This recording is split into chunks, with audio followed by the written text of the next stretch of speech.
Hey guys, welcome back to another episode of Francis Entertainment Center. Today's story is called Brave. Enjoy the video. In 10th century Scotland, Princess Merida is an adventurous princess living in the Scottish kingdom of Dunbroch with her mother, Queen Eleanor, and her father, King Fergus. On Merida's 6th birthday, King Fergus gives Merida a short bow and arrow as a birthday present. After retrieving an arrow accidentally fired into the woods, where Merida sees some will-o'-the-wisps, small blue fairies that said to lead you to your fate. Merida's family is attacked by an ancient bear, Mordu. Eleanor and Merida flee, while Fergus and his men stay behind to battle the bear. Around 10 years later, Fergus lost his left leg during the battle with Mordu and has vowed to find Mordu again and avenge his leg. 3 new princes, Harris, Hubert, and Hamish, have also been born. Despite Eleanor's intention of having the 16-year-old Merida become a proper royal ladylike princess, Merida is determined to seek freedom and live her own life. One day, the Lords Mackintosh, MacGuffin, and Dingwall arrive to present their sons for Merida's betrothal. After an argument, all 3 armies get into a brawl, which Eleanor stops. She states that the challenge, which the firstborn of each clan would compete in, which would be decided by the fair maiden Merida. Hearing this, believes that the idea of contestants being firstborn is a loophole, so Merida chooses archery. The first 2 contestants lack skill, and Lord Dingwall's son wins by a fortunate mishap. Merida then steps forward with her bow and claims that she represents her clan as firstborn and will be shooting to claim herself. Despite Eleanor's objections, she shoots all 3 bullseyes, even spitting Dingwall's son's arrow, supposedly winning the contest, which makes Eleanor feel furious. Eleanor furiously throws Merida into the training room. They have an intense argument, claiming Merida will still have to choose a suitor. Merida expresses her frustration that her mother never lets her do what she wants and that her mother is trying to make Merida just like her. Merida states that she will never be like her mother, fiercely slashes the family tapestry in anger. Then Eleanor furiously throws her sword down aside and Merida's bow into the fireplace and glares at her, breaking her daughter's heart by punishment. Merida tearfully runs away on her horse as Eleanor quickly retrieves the bow from the fire in regret. After coming across a circle made of stones, Merida again comes across will-o'-the-wisps. She follows a trail of them to an old hut, where she finds a witch who claims she's nothing but a humble woodcarver because her last customers had some objection to her spells. The witch says she won't help Merida unless she buys a wood carving. In response, Merida buys the lot, trading for a necklace, but she says she wants a spell that will change her fate as well. Merida asks for a spell that would change her mother, but she assumes that will change her fate. The witch conjures a tart for Merida to give to her mother. On Merida's way out, the witch thinks she forgot to tell Merida something about the spell, but she and her cottage disappear when Merida turns around to ask what the witch was saying. Back in Dunbroch, Fergus is entertaining the lords while Merida finds Eleanor, who is worried.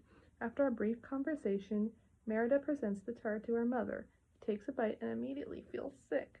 Merida takes Eleanor up to her room, where she rolls off her bed and Merida discovers that her mother is transformed into a bear. Fergus, downstairs in the hall, smells a bear and he leads the lords upstairs. Merida and Eleanor, with the help of her younger twin triplet brothers, the princes Harris, Hubert, and Hamish, manage to escape the castle without Fergus finding them, and she and her mother retreat into the forest back to the witch's cottage. The witch isn't present, but there's a cauldron where the witch appears and has left a cryptic message for Merida. She tells Merida that by the second the sun rises, the spell would be permanent, unless Merida can repair a bond. Merida and her mother exit the cottage and find shelter for the night, wondering how they'll be able to fix the curse. In the morning, Eleanor has set out a breakfast of some found berries, which turn out to be poisonous, and some dirty water. Merida finds a river and takes the time to teach her mother how to catch fish. The 2 bond, seeing different sides of each other. While in the forest, Eleanor suddenly acts as if she's about to attack Merida, but soon recovers as Merida remarks that her mother is turning into a true bear.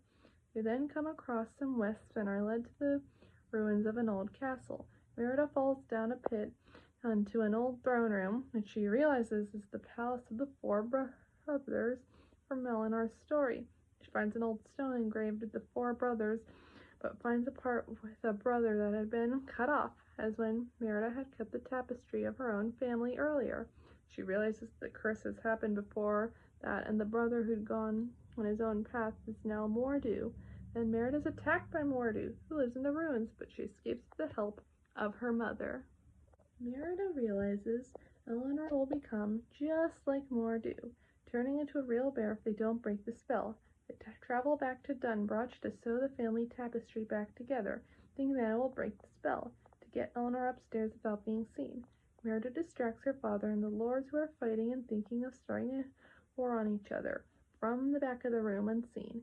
Bear Eleanor uses makeshift sign language to help Merida give a speech that brings the kingdom back together, in which she states that her mother had rewritten the ways of the kingdoms, that both she and the sons could marry whoever they wanted.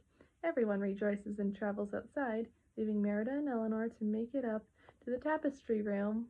While trying to sew the tapestry, Fergus goes into his room and finds Eleanor's ripped clothes and broken bed when she turned into a bear. Fergus, believing Eleanor had been murdered, bursts into the tapestry room to tell Merida the news and finds Merida and bear Eleanor. Eleanor assumes the disposition of a bear and fights with Fergus. Recovers again and is overwhelmed by what she's becoming and the fear of harming Fergus and Merida after she inadvertently scratched her arm. Bear Eleanor accidentally encounters the lords, who start going after her as she retreats from the castle. Merida tries to convince Fergus that the bear is his wife, Eleanor, but Fergus says Merida is talking nonsense and fiercely locks her in the tapestry room to protect her. Fergus then sets off with the lords to capture Eleanor, while Merida is stuck in the tapestry room, broken-hearted. Then she finds that her younger brothers have also been turned into bear cubs from taking bites of the tart. Merida asks them to retrieve the key from the nursemaid Maudie, who has the key. The three retrieve the key and free their sister. All four ride on Angus while Merida sews the tapestry. They follow the wisps to where Fergus had captured Eleanor and tied her up. Fergus attempts to slay the bear, but Merida defends Eleanor by fighting off Fergus, who still doesn't believe Merida. Then Mordu encounters Merida and fights off Fergus and all the other soldiers who attempted to kill him. Then lunges for Merida, but is fought off by Eleanor, who breaks free of the ropes. Mordu and Eleanor duel each other until Eleanor smashes Mordu into a rock, but wounds Eleanor in the process. Mordu gets up and is about to attack Merida when a standing stone falls on top of him and he dies. Merida sees a wisp emerge from Mordu's body. It apparates the brother that had become the bear before fading away. Then Merida rushes over to Eleanor and puts the sewn tapestry on top of the bear. When the sun rises and Eleanor doesn't turn back into human form, Merida throws herself around Eleanor and reconciles, apologizing for what she had done and told her mother that she loves her. When the sun rises, Merida finds that Eleanor is back in human form. They both hug. The clans settle their arguments and go to their separate ways. Meanwhile, Merida and Eleanor ride out on their horses around Scotland, making their mother-daughter bond stronger.